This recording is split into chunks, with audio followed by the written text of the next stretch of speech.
bonjour à toutes, bonjour à tous, j'espère que vous allez très très bien et je suis ravie de vous retrouver pour cette parenthèse. J'espère que votre été s'est bien passé, que votre rentrée également. Merci en tout cas d'être là pour cette vidéo. Alors la parenthèse, pour ceux et celles qui ne connaissent pas, c'est une vidéo plus courte que les lectures mensuelles que je propose habituellement et qui permet, si ça vous parle et à condition que ça ait du sens, à condition que vous vous reconnaissiez dans ce tirage, évidemment, ça permet de mettre peut-être en évidence ou un coup de projecteur sur une situation, sur quelque chose que vous êtes en train de vivre, sur une expérience, sur un questionnement, sur une relation. Voilà. À vous de voir comment ça peut s'adapter au mieux par rapport à ce que par rapport à ce que vous vivez dans votre réalité, évidemment. J'utilise deux jeux pour ce tirage. L'oracle, pardonnez-moi, dis-moi que tu m'aimes, et un jeu de tarot classique que vous connaissez. On va commencer par la carte de l'oracle. C'est la dernière de ce jeu, elle porte le numéro 44. Les trois mots qui sont associés, c'est nettoyage, karma et guérison. Alors c'est une carte assez puissante. Elle me fait penser, vous avez des... Si ça vous parle, c'est quelque chose peut-être, hein, ce que vous êtes en train de traverser. Elle me fait penser cette carte à la fois au jugement, à la fois à la mort, qu'on retrouve d'ailleurs ici, en ce sens que c'est une carte véritablement d'évolution. Que vous croyez ou non au karma, on va pas forcément parler de vos croyances par rapport à ça, mais pour ceux qui croient au karma, vous êtes en plein en train de vivre un moment karmique.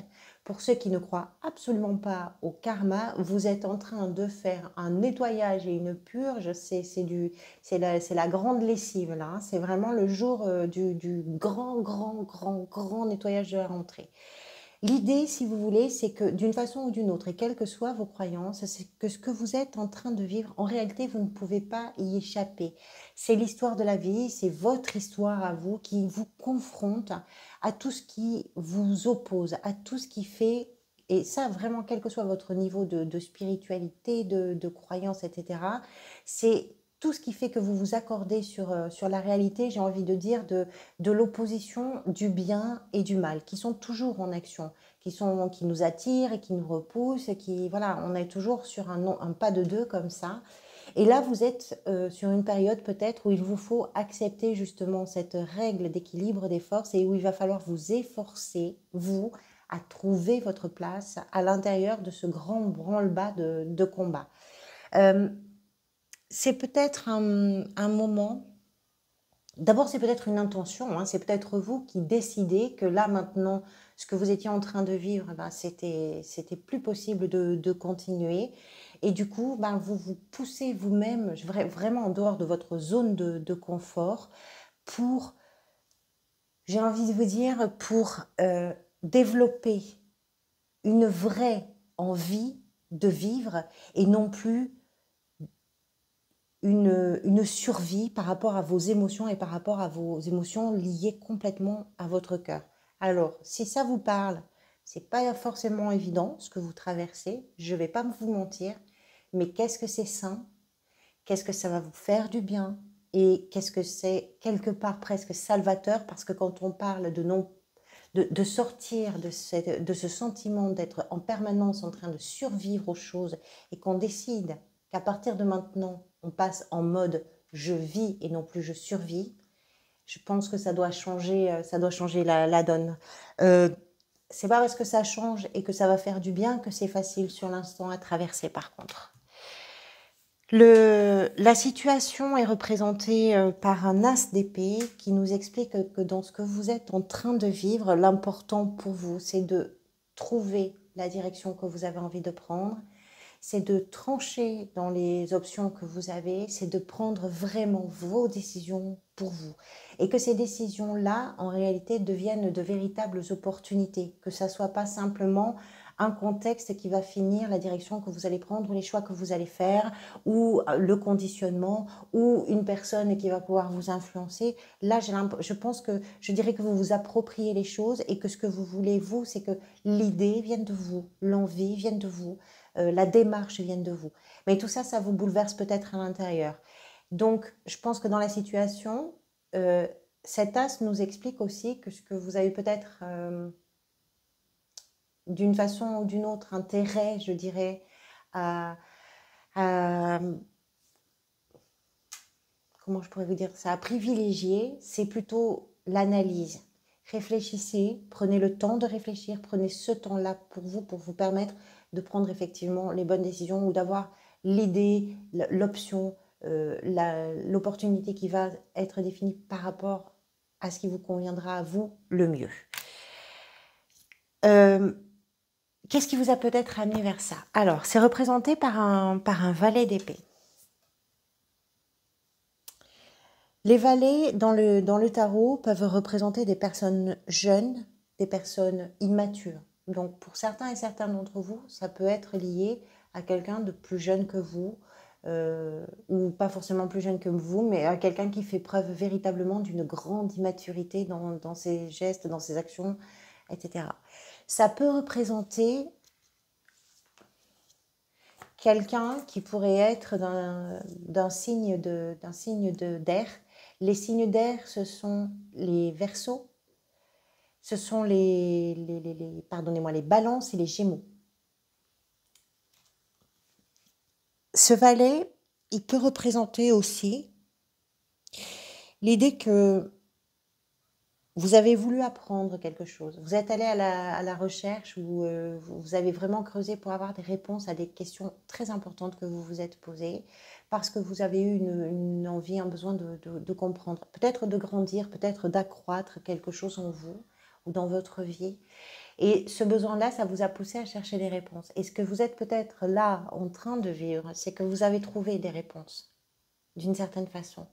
Et ces réponses-là, elles vous propulsent dans une autre phase, dans un autre chapitre et dans une période qui est un peu plus, sans doute, instable pour vous à traverser. Peut-être que ça peut aller même pour certains jusqu'à une période un peu chaotique. On va mettre des mots parce que vous avez ce tirage, en tout cas, présente des énergies qui sont assez puissantes en termes de bouleversement. Après, encore une fois, ça peut être, même si c'est un peu impressionnant sur les énergies qui ressortent là, ça peut être des toutes petites choses, mais qui amènent un changement absolument radical. D'une façon générale, je pense que c'est un peu bouleversant, si ça vous concerne, si vous vous sentez concerné. Votre état d'esprit est à la roue de fortune et à la 10 d'épée.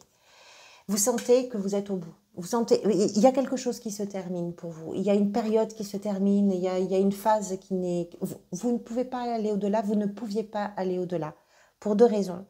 La première, c'est que quand une situation n'a plus rien à nous offrir et qu'on n'a nous-mêmes plus rien à offrir à une situation, il n'y a pas d'autre issue que de s'en extraire et de s'en émanciper.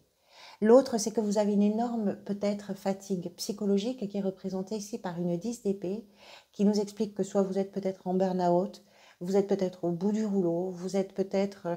La 10 d'épée représente chaque épée, c'est une angoisse, un stress, une phobie, une obsession. C'est tout ce qui vous empêche de vivre, c'est tout ce qui vous empêche de dormir, c'est tout ce qui vous empêche d'une façon générale. C'est une emprise totale, absolue sur votre mental et c'est très dur à supporter. C'est éprouvant psychologiquement, c'est éprouvant physiquement. Cette 10 nous parle avec... On a deux 10.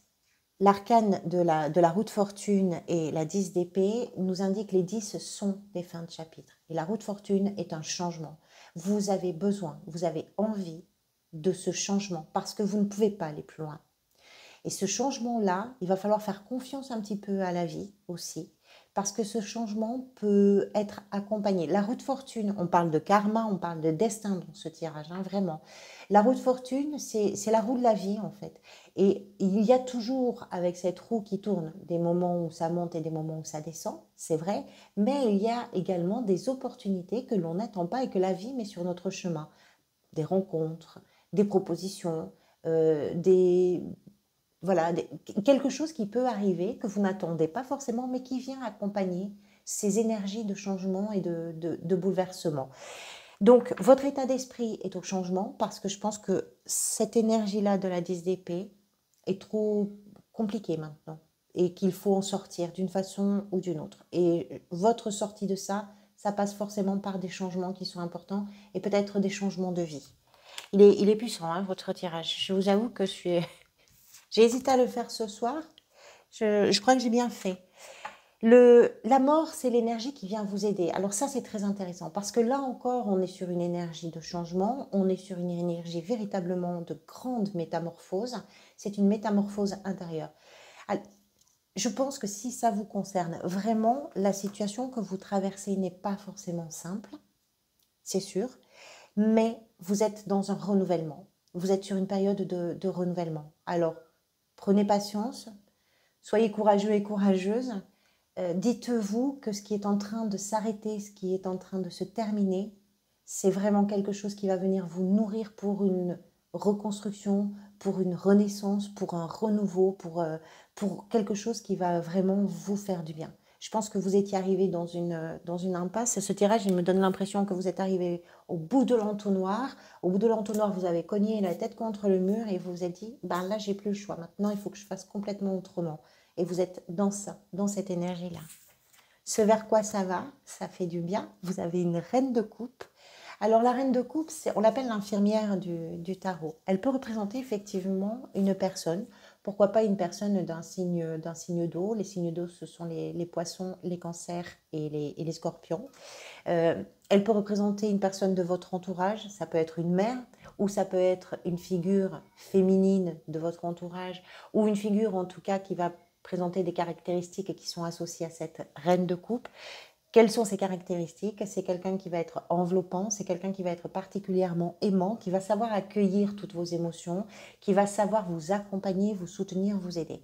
Ça peut également, vu votre tirage, j'ai plus l'impression que ça peut être ça, ça peut également représenter les soins d'une façon très générale, soit par le biais de médecins, de thérapeutes, de psychothérapeutes, voilà, toute forme de médecine douce ou psy ou peu importe. Donc des soins véritablement que vous allez chercher, mais quelque chose qui va vous faire vraiment du bien parce que la reine de coupe, elle soigne, c'est de la guérison émotionnelle quand on est une reine de coupe. Mais il faut un certain degré de maturité. C'est une reine, si vous voulez, les reines et les rois dans le tarot, ils arrivent après une grande traversée. Ils sont partis de l'As et ils sont arrivés ils ont tout traversé depuis l'As jusqu'à je dirais, cette incarnation de roi ou de reine. C'est-à-dire que derrière vous, il y a vraiment des émotions, des tempêtes, des moments où vous vous êtes accroché. Il peut y avoir tout ça. De l'instabilité émotionnelle, des moments où vous avez été complètement submergé. Vous arrivez à un moment peut-être où vous comprenez un peu mieux vos émotions et où vous êtes peut-être davantage capable de les accepter et de les assumer. Donc cette reine nous explique que quoi qu'il en soit, ce vers quoi vous allez, que ce soit avec un médecin, que ce soit avec un accompagnateur, un coach, que ce soit avec une personne, peu importe, vous allez vers du bien-être, vous allez vers de la guérison émotionnelle, vous allez vers quelque chose qui à vous va vous faire beaucoup de bien parce que ça va venir vraiment envelopper vos inquiétudes, vos angoisses, vos stress, voilà, ça va envelopper tout ça, tout ce qui vous empêche un peu de dormir et peut-être de vivre un peu sereinement, parce que vous êtes sur une étape importante aussi, apparemment. Voilà pour vous, amis Capricorne. Bon, merci pour votre présence. Merci pour vos retours. Je vous retrouverai pour les lectures mensuelles. Et puis en attendant de vous retrouver, prenez surtout grand soin de vous. Prenez soin également des gens que vous aimez, c'est important. Et puis profitez de l'instant présent. À très bientôt.